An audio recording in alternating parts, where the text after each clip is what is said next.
예, 이 시간은 그 마지막 장이죠. 제15장 무엇이 될 것인가라는 내용입니다. 자, 교재로는 268쪽이죠. 268쪽. 268쪽이고 제15장입니다.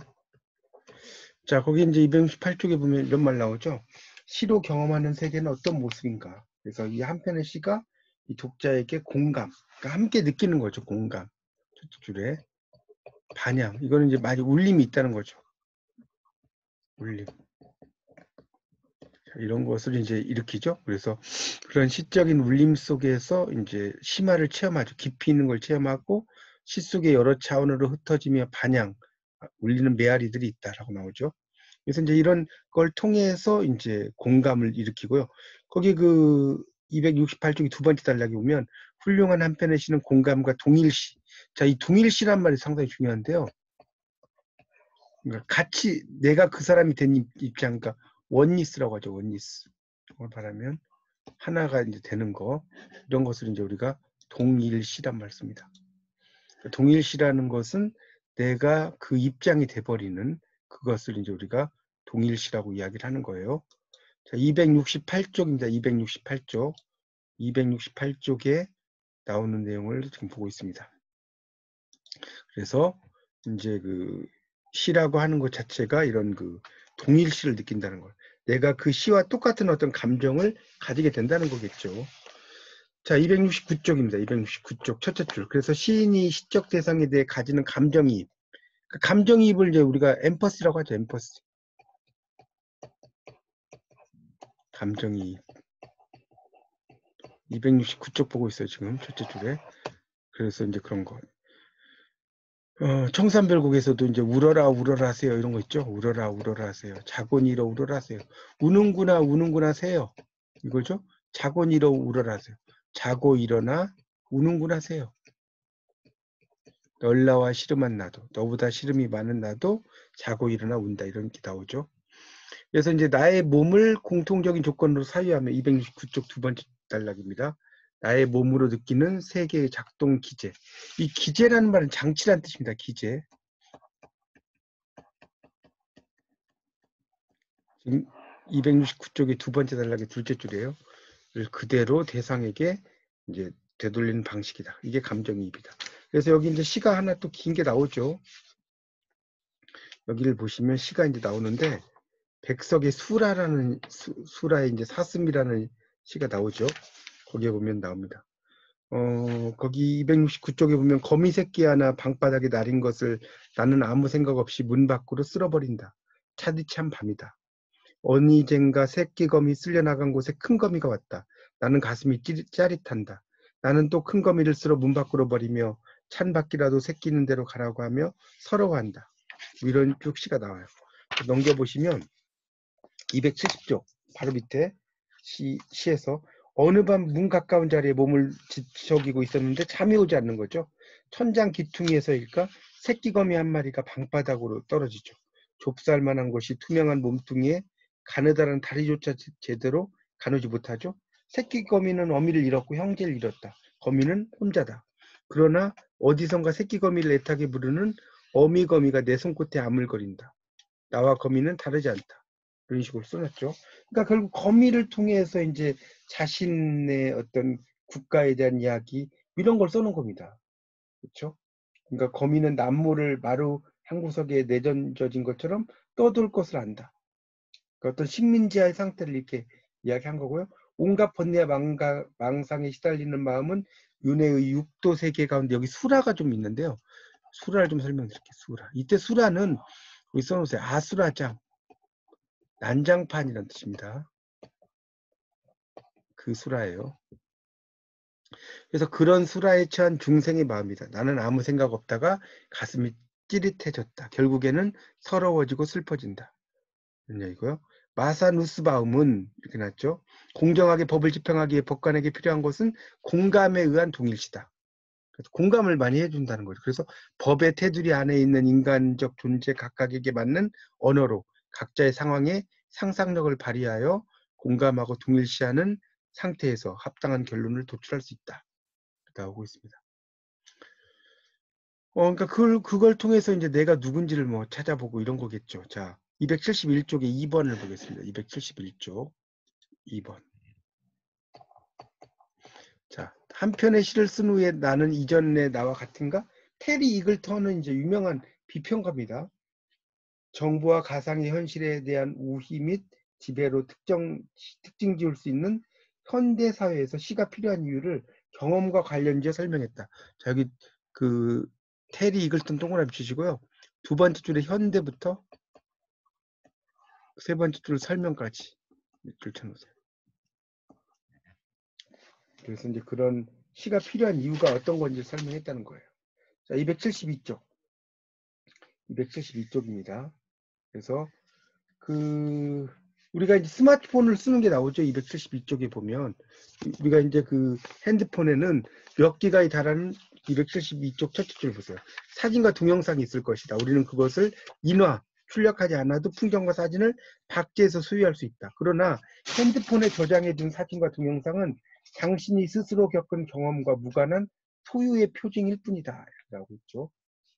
자, 그 다음에 두 번째 단락 보세요. 272쪽에. 발터 베냐민은 이미 오래전에 인간은 진정한 경험보다는 스쳐 지나가는 표피적인, 피상적이라는 거죠.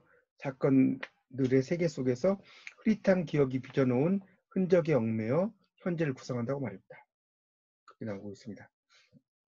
그래서 이제 결국은 이 인간은 경험보다는 스쳐 지나가는 세계 속에서 이제 기억이 빚어놓은 흔적 이런 걸 얽매여서 현재를 구성한다 이런 말이 있죠. 안현미의 거짓말을 타전하다라는 시가 또 있습니다.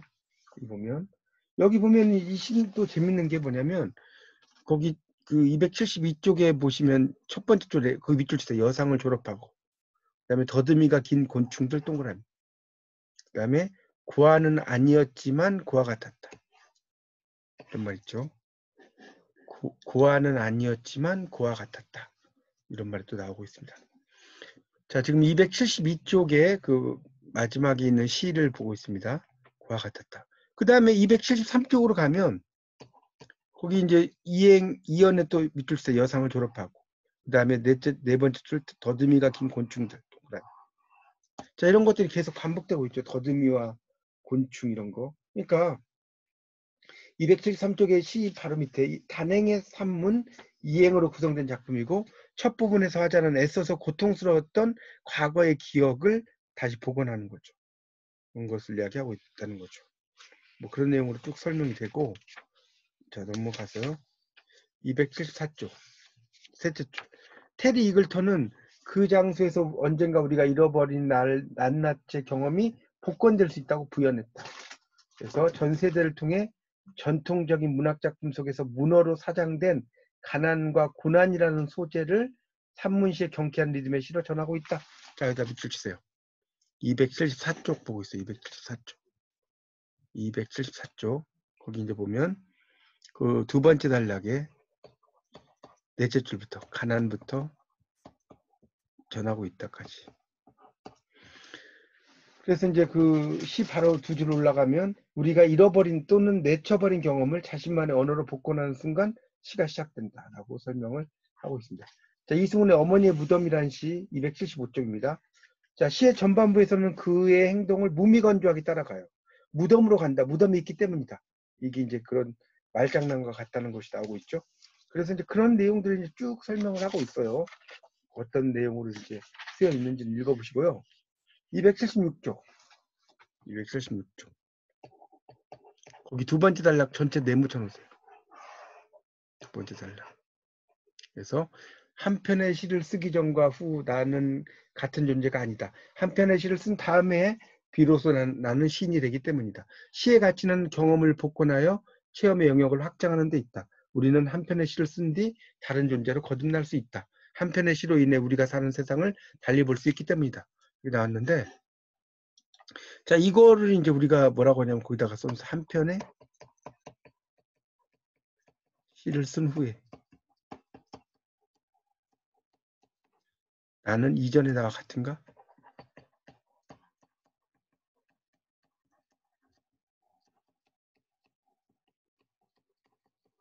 이렇게 쓸 수 있겠죠. 한 편의 시를 쓴 후에 나는 이전에 나와 같은가? 자, 3번 276쪽. 시는 무엇이 될지를 쓴다. 무엇이 될 것인지를. 나왔죠? 그래서 이제 시를 통해서 이제 자신의 어떤 목소리, 내면의 목소리, 이런 거죠. 거기 276쪽의 밑에서 두 번째 줄을 보세요. 나를 내 앞에 두고 이어가는 목소리가 바로 시적 발화의 시작점이다 라고 나왔죠. 출발점이라는 거죠. 자, 그 다음에 278쪽에 보면 이제 김승의 제도라는 시가 또 있어요. 좀 긴 시이죠. 거기 보면 277쪽부터 나옵니다. 아이는 하루 종일 색칠 공부책을 칠한다. 나비도 있고 꽃도 있고 구름도 있고 강물도 있다. 아이는 금 밖으로 자신의 색칠이 나갈까봐 두려워한다. 자, 278쪽 보세요. 그래서 이 시의 제목은 제도다, 제도. 엄마와 딸이 함께 색칠 공부 시간인가 보다. 우리가 제도란 말 있죠? 제도용 뭐 콤파스 뭐 이런 것도 있고. 그래서 엄마는 딸에게 반성과 참회의 선언을 반복한다. 이렇게 이야기를 하고 있죠. 그래서 이제 그 278쪽의 마지막 단락, 이승훈의 어머니 무덤을 읽으며 시인이 존재, 죽음이라고 말하지 않고 무덤이 있다라고 말하는 것을 보았다. 그 있음 한가운데 삶과 죽음의 경계마저 허물어지는 그런 기적의 시간을 엿보기도 했다. 이렇게 나오고 있죠. 그러니까 시는 이제 그 마땅히 있어야 할 곳에 뭔가가 있는 거 이런 걸 잘 따진다는 거죠. 279쪽이 두 번째 단락. 황현사는 스테판 말라르메의 시집을 옮기니의 글 말미에 이렇게 썼죠. 중요한 것은 끝까지 간다는 것이리라. 생각하는 것에 끝까지 간다는 것은 어찌면 인간적인 것이 아닐 수도 있다. 그러나 인간 너머를 생각하지 않는 인간의 삶은 없다. 게다가 지금 인간적이라고 믿는 것이 항상 인간적인 것은 아니다. 지난 역사를 돌아보면 극도로 비정상적인 삶을 인간의 운명이라고 생각할 때도 있다. 그 다음 밑줄 치세요. 시는 179쪽에 시는부터 끝까지죠. 패배를 말하는 시까지도 패배주의에 반대한다. 어떤 정황에서도 그 자리에 주저앉지 말라고 말할 수 있는 용기가 시의 행복이며 윤리다. 그래서 시라고 하는 것은 누군가의 어떤 삶이라든가 이런데 용기를 주는 것이다. 용기를 주는 것이 시의 특징이다. 자, 마지막 280쪽 보세요. 세 번째 줄.